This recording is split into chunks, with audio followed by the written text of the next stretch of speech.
સવારના 6:30 વાગ્યાનો લાઈનમાં ઊભો છું, પણ અહીંયા પહેલા બૈરાઓને આપવા મળ્યા છે.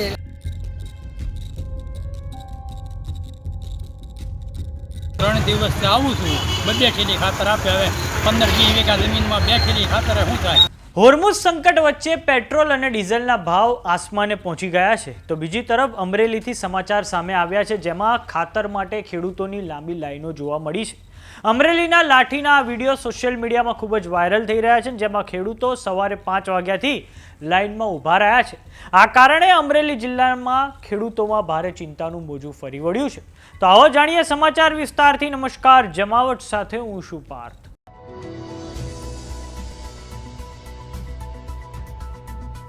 એક તરફ ભારત સમક્ષ ભયંકર ઉર્જા સંકટ દરવાજે ઊભું છે, ત્યારે આજથી જ પેટ્રોલ ડીઝલના ભાવોમાં પણ જબરજસ્ત વધારો આવ્યો છે.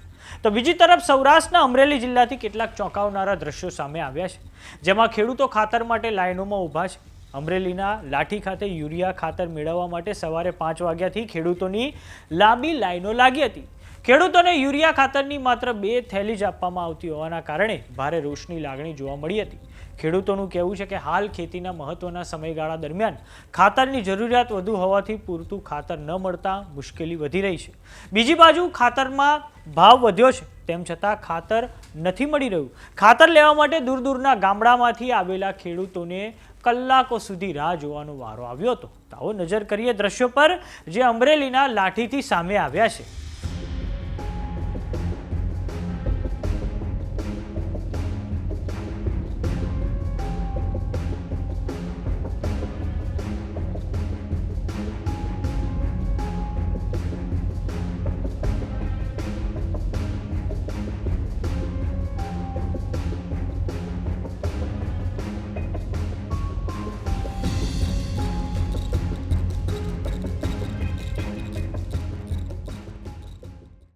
સવારના 6:30 વાગ્યાનો લાઈનમાં ઊભો છું, પણ અહીંયા પહેલા બૈરાઓને આપવા મળ્યા છે. અમારો કોઈ નંબર આવતો નથી, પણ ખાતર 2 થેલી આપે છે.